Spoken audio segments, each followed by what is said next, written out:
Telugu Desam party జాతీయ ప్రధాన కార్యదర్శి నారా లోకేష్ దళితులపై ఎలాంటి వ్యాఖ్యలు చేయలేదని, అలా చేసినట్టు నిరూపించే దమ్ముందా అని 24 గంటలలో నిరూపించాలని, లేని పక్షంలో రాజీనామాలు చేసి తమ చిత్తశుద్ధి నిరూపించుకోవాలని T Gannavaram MLA Kondeti Chittubabu, MLC Bomma ఇజ్రాయిల్లకు అమలాపురం పార్లమెంటు నియోజకవర్గ Telugu Desam party incharge G M Harish Balayogi సవాల్ విసిరారు.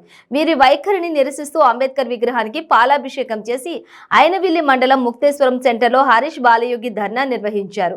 ఈ సందర్భంగా హరీష్ మాట్లాడుతూ దళితుల అభివృద్ధి తెలుగుదేశం పార్టీతోనే జరిగిందని అన్నారు. నారా లోకేష్ అన్న దళితులను అవమానించినట్టు వైకాపా పెయిడ్ బ్యాచ్ వక్రీకరించారని తెలిపారు.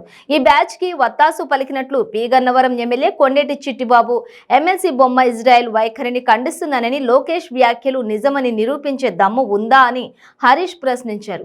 లోకేష్ కు యువగళం యాత్ర ద్వారా ప్రజాదరణ పెరుగుతుందని, వైకాపా ప్రజా ప్రతినిధుల నాయకుల అవినీతిని లోకేష్ పాదయాత్రలో బట్టబయలు చేస్తున్నారని, ఆ అక్కసుతోనే ఇలాంటి వ్యాఖ్యలను వక్రీకరించారని తెలిపారు.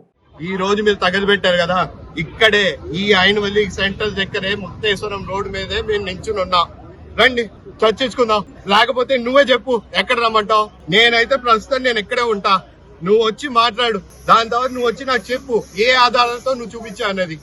ఈ రోజు నారా లోకేష్ గారు యువగలం పాదయాత్ర, అందులోని లక్షలాది మంది వచ్చి ఆయన బాధలు చెప్పుకుంటున్నారు. అది తట్టుకోలేక జగన్మోహన్ రెడ్డి చేసిన మరొక కార్యక్రమం. దళిత కుర్రాన్ని చంపి డోల్ డెలివరీ చేస్తే మాట్లాడలేని పరిస్థితి.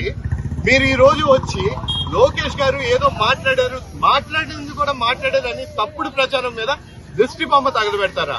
ఈ రోజు ఏ పద్ధతిలో చూసుకోండి, మీ అనంతబాబు గారి విషయం క్లియర్ కట్ గా ఎలా డోల్ డెలివరీ చేశాడో అన్ని పత్రికా పేపర్లో మేమందరూ ఖండిస్తాం. అదే విధంగా మా ఛాలెంజ్, మీరు రండి, మేము ఇక్కడే కూర్చుంటాం.